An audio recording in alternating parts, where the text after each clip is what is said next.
Ever get that, like, creepy feeling? Like, when you realize something you rely on, every day maybe isn't as safe or as strong as you thought. Yeah, like that sinking feeling when you realize you left the oven on, but it's something way worse. Exactly. And today, what we're diving into is something that's, well, let's just say it might make you want to double-check all your locks. We're talking about lock bumping. Ooh, yeah, this one's a doozy. You guys sent us a ton of stuff on this. We've got articles, forum discussions, like even product descriptions. Mm-hmm. And I got to say, some of it is straight up unsettling. Right, and the thing is, this isn't some new high-tech hacking thing. That's what I thought was so crazy. Some of the locksmith forums you sent, people are talking about this technique they used to call it wrapping, like it's been around forever. But like a lot of things, it takes the internet, a couple of viral videos, and suddenly everyone's like, wait, hold on, that lock on my front door is that easy to open? It's like that news report we saw. I think it was on was it Channel 7 News, where they showed this guy walks up to a normal-looking deadbolt, does this thing with a key, and bam, open in like 2 seconds. 2 seconds, no kidding. No picking, no drilling, no damage. It's like something out of a movie, but it's real life. And that's what's so unnerving about it. It's like deceptively straightforward, but before we all freak out and replace every lock we own, let's, break it down. What exactly is lock bumping? How does it actually work? And should we actually be worried? Yeah, okay. No need to panic just yet, but maybe a little healthy concern is a good thing. So from what we've gathered, like from that Lock Mob website and the Law Lock Tools blog, it seems like lock bumping, it exploits how most standard locks, those pin tumbler cylinders, There's everywhere, by the way. they're everywhere, Yeah, think about it. Your front door, back door, your shed, probably even your office. pretty much. Understanding this isn't just about some niche security thing. This is something that potentially affects almost everybody. Right. But to understand the why, you really got to look at the how. Okay, so that's where I get a little lost. I get the basic idea, pins and tumblers, but like bumping, how does that make them all line up? It seems like magic or something. Well, like all good magic, it's actually physics at play.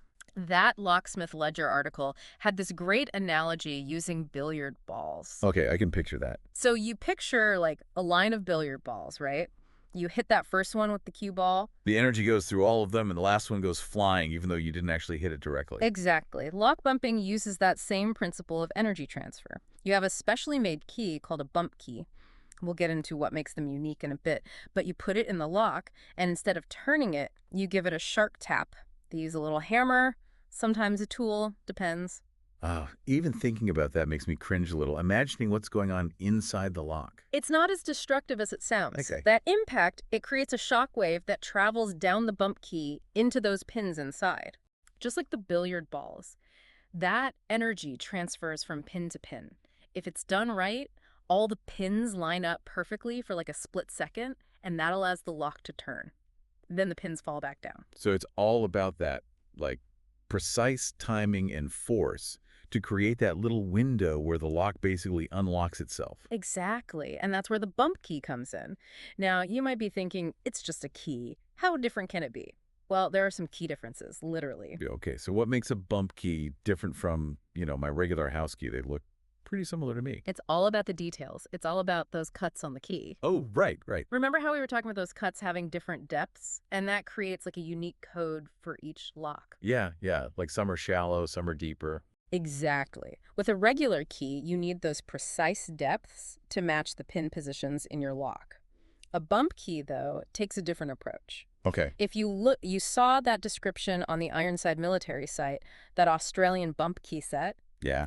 The cuts on a bump key are all made to the maximum depth. Oh, interesting. So it's kind of like, So it's a master key in a way. yeah, but instead of unlocking a bunch of different locks, it's more like it's got the potential and it just needs that extra bump to do it. Got it. But then, okay, this is where it gets kind of wild.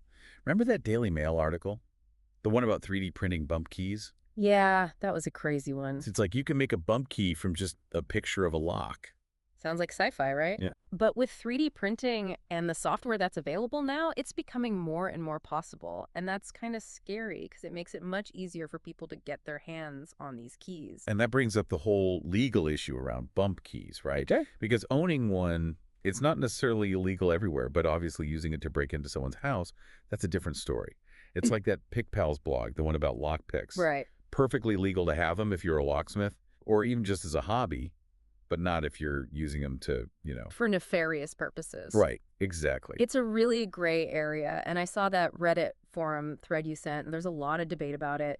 Some people think there should be stricter regulations. They're worried about the security risks. Others say, hey, it infringes on personal freedoms. These keys have legitimate uses. Yeah, it's tough. Okay, but let's switch gears for a second and talk about what people can do to protect themselves.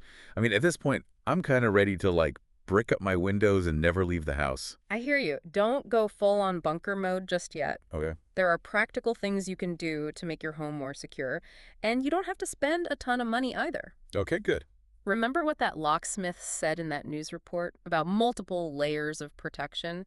Even just adding a second, different type of lock to your door can make a big difference. Yeah, because most burglars, they're looking for the path of least resistance, right? Yeah. So if your door takes a little extra work, they'll probably just move on to an easier target. Exactly.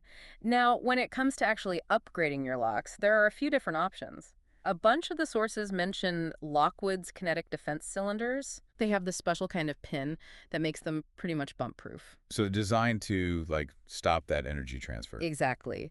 Then you've got restricted key systems like the Lockwood Gen 6. I think that came up a couple of times. Yeah.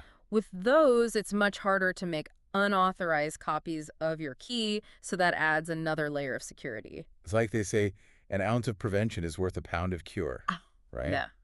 What about those, like, high-tech options we saw? Are those really necessary for, the average person? Well, those high security brands like the Billock, Abloy, Eva, Yeah, they sound pretty intense. they are the top of the line for sure, but even those, no lock is 100% foolproof. Yeah. It's about layers and deterrence. So it's not just about having, like, the best lock, but it's a combo of good hardware and just being smart and maybe a little bit paranoid. Yeah, a little healthy paranoia never hurt anyone. And those low-tech solutions we talked about, those are important too.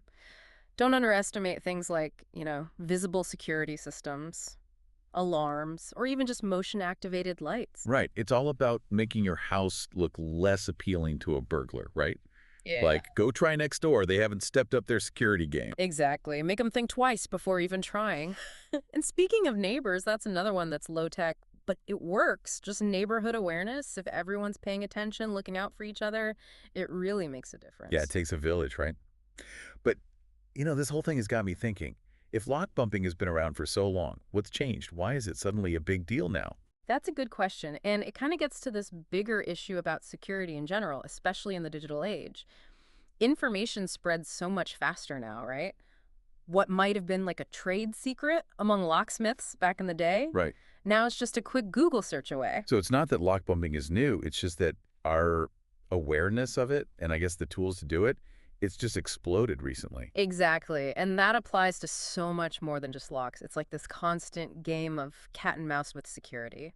As technology changes, the vulnerabilities change, and the solutions have to evolve too. So where does that leave us? Are we just stuck in this loop, always trying to stay one step ahead of the bad guys? Not necessarily. Remember what that locksmith said, security is an ongoing process. Right. It's not about creating some kind of like impenetrable fortress. It's about staying informed, figuring out what your risks are, and then adapting, changing things up as you need to. Don't panic, but don't get too comfortable either. Exactly. We didn't do this whole deep dive to scare anyone, but to give you the information you need to protect yourselves. You know how it works, why it matters, and what you can do about it. Knowledge is power, right? That's right. Well, on that note, we'll leave you all to ponder the, let's say, fascinating and occasionally unnerving world of lock bumping. Stay curious, stay informed, and most importantly, stay safe out there.